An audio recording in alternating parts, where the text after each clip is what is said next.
Another Rondon Productions, man. You know, sitting here with my guest, Felicia Chan. She's an economist. You know what I mean? She's an economist. I did not know what the hell an economist was until I met her. You know, I understand budgeters. My sister is a budgeter. She's an economist. And I thank both of them for teaching me about all the way down to the cents.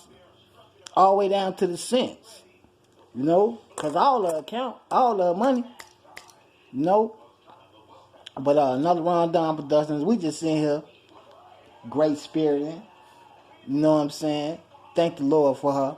Aww. And that, no, I'm serious. I thank the Lord for you. I'm really grateful for you, Ron. Like, for real. Super grateful.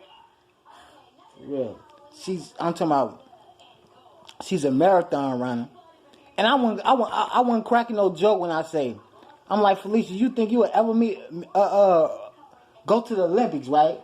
Well, I'll go to Olympics maybe, but not as a competitor, you know.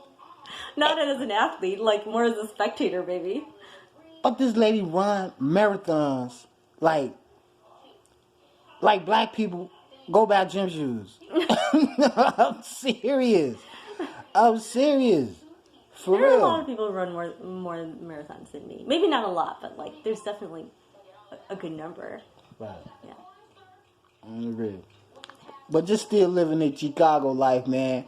And I've been trying my best to stay out politics of them teachers in the mail. But let's keep it real, y'all. Get them teachers their money. For real. How would y'all like to be in the school with 42 kids and each one of them have different personalities? In one classroom. In one classroom. Mm-hmm. You know? It's hard. It's very hard.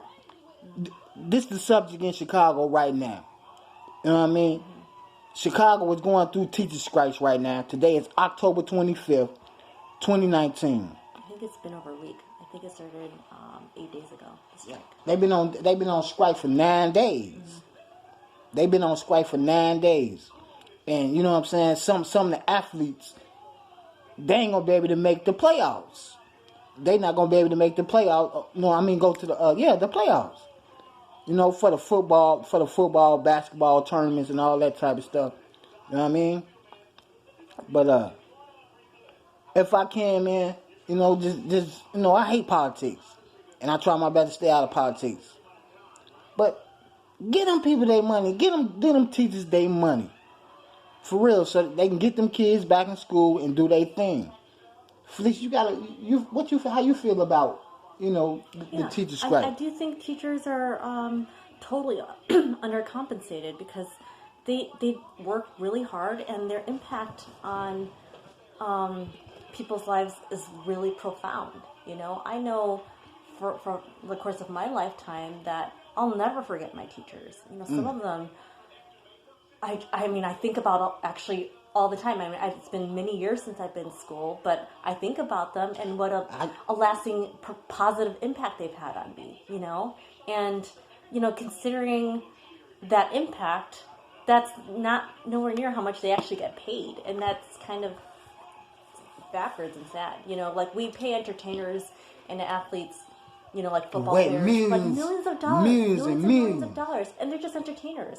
And these teachers are shaping the lives of young people and molding them, and they're really molding the future of the world, you know, in a really profound way. And, you know, not to belittle, like athletes, yes, they work very, very hard, right? And they it's all about business, but at the same time, we have to account for, like, how much value teachers bring to the world. And it's huge, you know, it's huge, you know. Education is so important, and we can't discount that. So I think we need to, like, compensate people appropriately, you know. Most definitely. I think, just my opinion, living in Chicago life, man, mothers and teachers, they need to get at least $1 million a year off GP. Nah, for real. That's a lot, but for yeah, real. I mean, Yeah, No, there no. needs to be better compensation for sure. Come on, Felicia, I couldn't do it myself. I couldn't sit in no classroom with no 20 kids, let alone 42. I just heard a teacher on the real say she had 42 kids in one classroom. It's a lot. So much to manage. I would Especially, have lost my mind.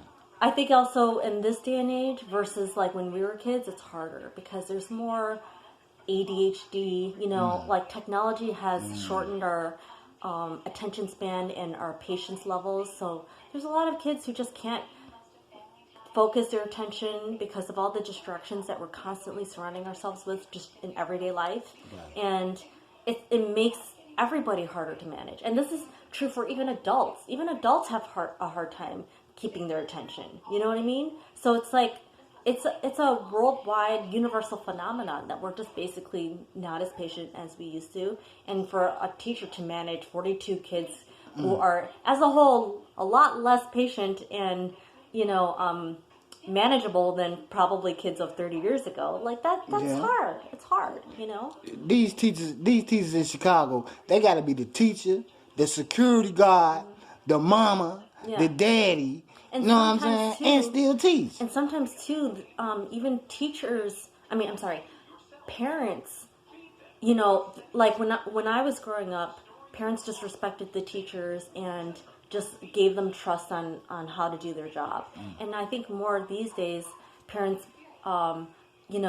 criticize the teachers, like, to stick up for their kids if they feel like they got unfair grades or something like that. I think that's more common these days, and that makes it hard for teachers too. Where there's just a much more open line of communication, like with email and text and stuff between parents and teachers. Whereas my parents never spoke to my teachers growing up. Like it was only like, those parent-teacher conferences like once a year, and that was it. And now I think it's just a much more constant interfacing that makes it more work for the teachers. You're always like interfacing with all the parents and all these harder to manage kids. And I went to a bridal